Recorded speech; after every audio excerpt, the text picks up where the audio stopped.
सभी को नमस्ते, जय हिंद। मैं विष्णु डेंडोर, पिता शंकरलाल डेंडोर, निवासी सिलोई, ग्राम पंचायत सिलोई, तहसील गंजाकोट, जिला डूंगरपुर। ग्राम पंचायत सिलोई के आदिवासी बस्ती, जिसमें 2013 में आबादी भूमि को उसके बाद उसको कड्डड़ा आबादी में कन्वर्ट किया गया और आबादी भूमि के पट्टे ना जारी करके ग्राम पंचायत सिलोई में जो कड्डड़ा आबादी भूमि अभी वर्तमान में कड्डड़ा आबादी बता रही है, उसमें 2-4 व्यक्ति ऐसे हैं जिनको कड्डड़ा आबादी के पट्टे जारी करके ग्राम पंचायत सिलोई ने दिए हैं, जिसमें चिराग पाटीदार, ग्राम विकास अधिकारी, पटवारी भागवत जी और हमारे पंचायत के हेड मुखिया जी, सरपंच साहब, जिन्होंने रिश्वत लेके उन व्यक्तियों को पट्टे जारी करके दिए जिन्होंने रिश्वत देके वो पट्टे जारी करवाए, और वो भी कड्डड़ा आबादी में।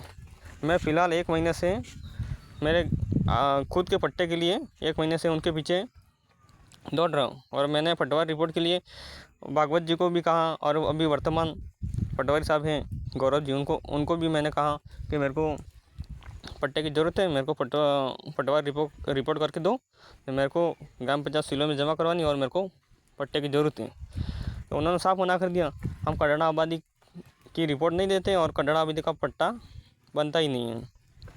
और मैंने पंचायत में जाके पूछा तो उन्होंने भी, अभी वर्तमान वो ग्राम विकास अधिकारी हैं वो मैडम, उन्होंने भी मना कर दिया। तो पटवारी हमको रिपोर्ट देंगे, उनके बाद हम पट्टा जारी करके तुमको दे देंगे।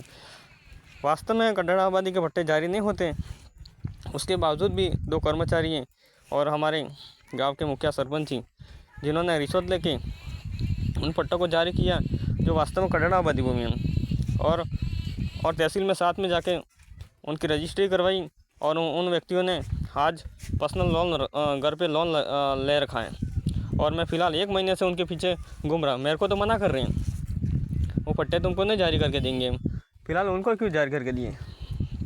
मेरा कहना का मतलब ये है, उन व्यक्तियों जिनको भी ये कड्डड़ा आबादी के पट्टे जारी करके दिए, अगर उनको ग्राम पंचायत सिलोई के द्वारा अभी वो निरस्त नहीं करेंगे तो मैं आगे कार्रवाई करूंगा, और मेरे को भी अभी पट्टा बना के देंगे तो वो आबादी भूमि का होना चाहिए, ना कि वो कड्डड़ा आबादी का।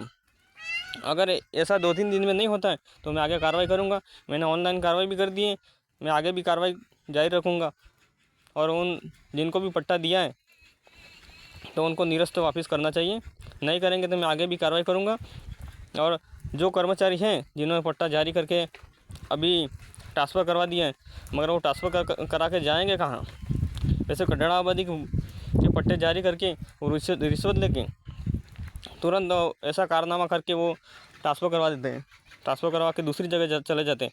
मगर उन दोनों व्यक्तियों के ऊपर कार्रवाई करूँगा, और हमारे वर्तमान वो हेड साहब हैं मुकेश जी, सरपंच साहब, उनके ऊपर भी कार्रवाई करूँगा।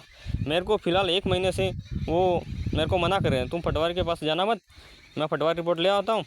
ऐसा करके मैं उनकी बात सुन के 1 महीने से बैठा हुआ, 1 महीने से बैठा हुआ। अभी वो मना कर रहे हैं, तू पूछ ले पटवारी साहब को, तेरे को वो रिपोर्ट देते हैं। तो मेरे को रोक रहे हैं क्योंकि वो बता देंगे कड्डड़ा आबादी है यूँ करके, तो कार्रवाई करेगा। को ऐसा करके मेरे को 1 महीने से रोक रखा है। वास्तव में मैंने जाके पता किया तो गौरव जी है अभी वर्तमान पटवारी साहब, उन्होंने मना कर दिया, साहब मैं तेरे को रिपोर्ट नहीं दूंगा।